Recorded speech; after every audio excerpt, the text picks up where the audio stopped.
Autonomie et solidarité, le capital risqueur solidaire présente Avolut. Je m'appelle Thuyen Pham, je suis président et cofondateur de la société Avolut, qui développons en fait la technologie Naimic, qui est une technologie d'amélioration en fait du son.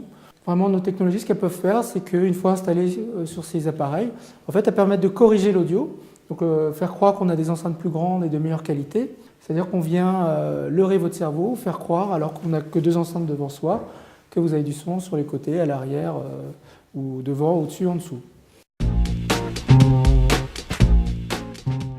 Je suis le parrain de Avolut dans le cadre d'Autonomie et Solidarité. Je suis là pour discuter avec Thuyen de tous les problèmes qu'il rencontre et pour lesquels il voudrait avoir quelques conseils. Donc c'est tout à fait général, on peut passer de n'importe quel sujet, du marketing aux finances, aux ressources humaines.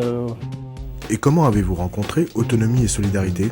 La société a démarré en 2004, donc quand on se repositionne à cette période-là, donc nous on avait vraiment cette idée un peu folle de développer du son 3D et de l'intégrer dans des appareils. On n'avait pas totalement fini de développer la technologie et les produits. Et voilà, on était intégré à un incubateur, on a présenté le projet à pas mal de monde. Et en fait, les premiers à nous avoir suivis, et les seuls sur le premier tour de table, c'était Autonomie et Solidarité, qui ont misé effectivement sur nous, les hommes, mais sur le projet qu'on avait. Et effectivement, à l'époque, il y avait quand même beaucoup de risques à ça, mais ils nous ont suivis et ça a vraiment permis de déclencher tout le reste. En fait. On aime rencontrer cette population aujourd'hui de vrais entrepreneurs parce qu'on en a vraiment besoin dans notre pays. Donc humainement c'est passionnant, c'est aussi passionnant intellectuellement parce que c'est l'ouverture à d'autres horizons, à d'autres domaines que je ne connaissais pas du tout. On a besoin vraiment d'être écouté, de ne pas être seul. Donc ce qu'apporte Thierry, c'est des réflexes en tant qu'ancien industriel, pour aller négocier à l'étranger, ou sur certaines problématiques, développement client, développement de produits, ou choix vraiment des projets sur lesquels il faut investir parce qu'on a un nombre assez limité, nous apporte son œil extérieur et ce qui apporte vraiment, c'est tous ces réflexes qu'on n'a pas, nous, en tant que jeunes entrepreneurs, et qui évite de nous faire perdre du temps.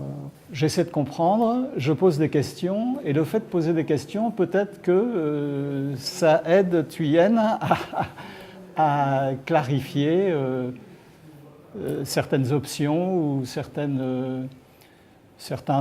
doutes ou certaines problématiques qu'il a. On écoute ce qu'il nous dit, on fait aussi nos propres choix, on s'inspire vraiment de toutes les idées qu'on peut avoir et toutes les critiques pour pouvoir vraiment s'améliorer et trouver le meilleur chemin pour aller au but où on veut aller.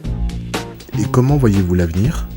Je pense que c'est préparer justement la structuration pour faire grossir les équipes, préparer l'entreprise à passer un grade au-dessus, c'est-à-dire avoir des managers secondaires pour pouvoir relayer vraiment toute l'information et aller accélérer le développement. Donc, toute cette structuration qu'on a déjà commencé à mettre en place, mais qu'il faut améliorer et qu'il faut rendre efficace dans le temps. Autonomie et solidarité, le capital risqueur solidaire offre de l'argent et du temps pour l'autonomie des entrepreneurs.